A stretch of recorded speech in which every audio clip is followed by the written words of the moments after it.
Yeah, and you can go back and check one of the other episodes I did with my friend Lou, and we were talking about masculinity, and there was this ad I saw on John Oliver's show where it was an ad for beer, and it was a like a bikini woman on top of a tank on top of an aircraft carrier, and it's like to sell beer. What in the world does any of this have to do with drinking beer?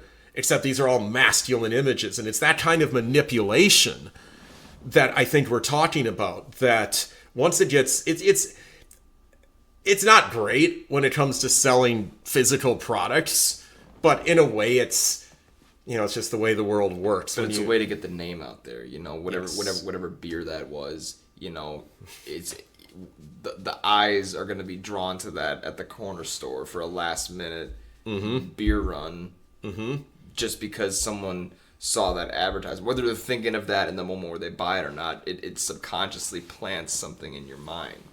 So And some of this is inevitable and basically acceptable, where marketing, as one of my other friends pointed out, is just the ability to present an idea or thing in a way that is appealing. And so that's the mission of the gospel to a degree.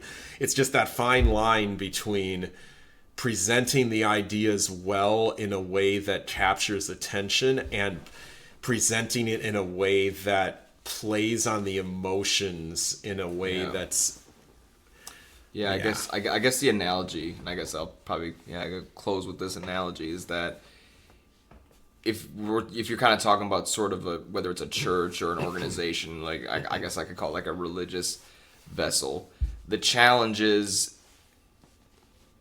it's like it's supposed to be a tool. So a church, religious organization, Bible study, those are supposed to be tools to help someone grow in their faith.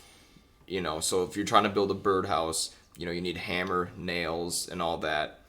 The faith in it of itself has to be the birdhouse, but the challenge is for those organizations, churches, Bible studies, groups, whatever the case may be, is to not try to be the birdhouse, to maintain that character of being the tool, being the hammer, being the nail, being the super glue. Yeah, it's a good analogy. And I'd say that would be a good place to wrap it up. I don't know that I have any particular concluding thoughts this time for our first ever two-person, one video sort of moment. And so until next time, then, this is Eric Slaywick, the Pen Guy. Adios, y'all.